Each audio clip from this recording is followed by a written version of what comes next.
subscribe now and press the bell icon.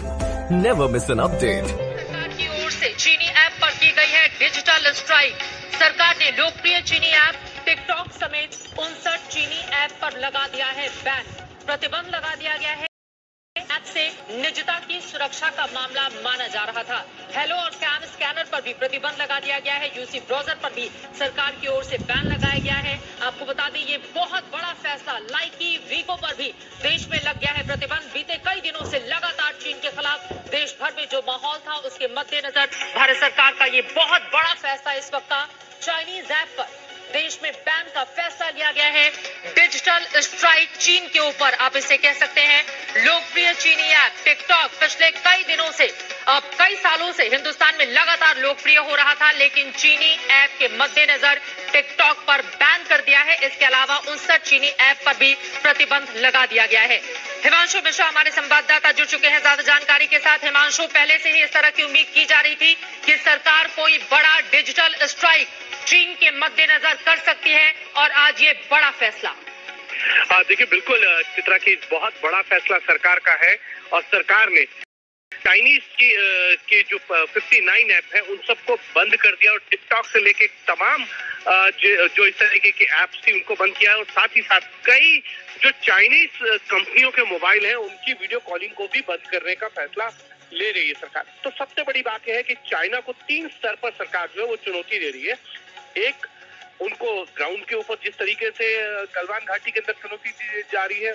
दूसरा, diplomatic स्तर पर चाइना को किस तरीके से घेरा जा रहा है। और तीसरा, आर्थिक स्तर पर भारत सरकार की कोशिश है चाइना को घेरा जाए, क्योंकि इलेक्ट्रॉनिक्स मार्केट जो चाइना की है उसका बहुत बड़ा बाजार अगर हम देखें तो भारत है। और अगर भारत में इस तरीके से लगातार बैन होते रहे तो चाइना के लिए कह सकते हैं कि आर्थिक प्रतिबंध जो है वो भारत के द्वारा लगाया जा रहा है और ये बात चाइना को समझ भी धीरे धीरे आने लगी है अगर हम देखें। हिमांशु, इसके साथ एक महत्वपूर्ण बात यह है, दरअसल देश की सुरक्षा को लेकर जोखिम था।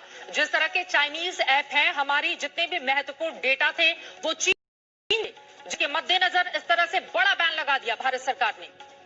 देखिए, बिल्कुल ये डाटा तो जरूर चीन जा रहे थे और इन ऐप के जरिए चाइना को एक बहुत बड़ा ये कह सकते हैं कि आर्थिक फायदा भी हो रहा था और इसको मद्देनजर रखते हुए एक बड़े तरीके का कह सकते हैं कि एक आर्थिक प्रतिबंध के तौर पे अगर हम इसको देखें तो ये शुरुआत है चाइना के लिए। इससे पहले भी अगर आप देखें तो टेलीकॉम मिनिस्ट्री जो रविशंकर प्रसाद की है और जिसमें आईटी मिनिस्ट्री में भी रविशंकर प्रसाद ही है, पहला फैसला उन्होंने लिया था। उन्होंने कहा था कि बीएसएनएल का जो रिवैम्प और 4G से जुड़े जो भी इक्विपमेंट है वो चाइनीज कंपनियों के नहीं होंगे और वो शुरुआत हुई थी। और आज जो है इन 59 ऐप के ऊपर अगर बैन लगा के सरकार ने दिखा दिया है कि भारत सरकार जो है वो ग्राउंड पे भी और आर्थिक क्षेत्र पे भी जो है चाइना पे लगातार जो है ये कह सकते हैं कि उसको कमर कस ली है कि चाइना को मुंह तोड़ जवाब दिया जाएगा।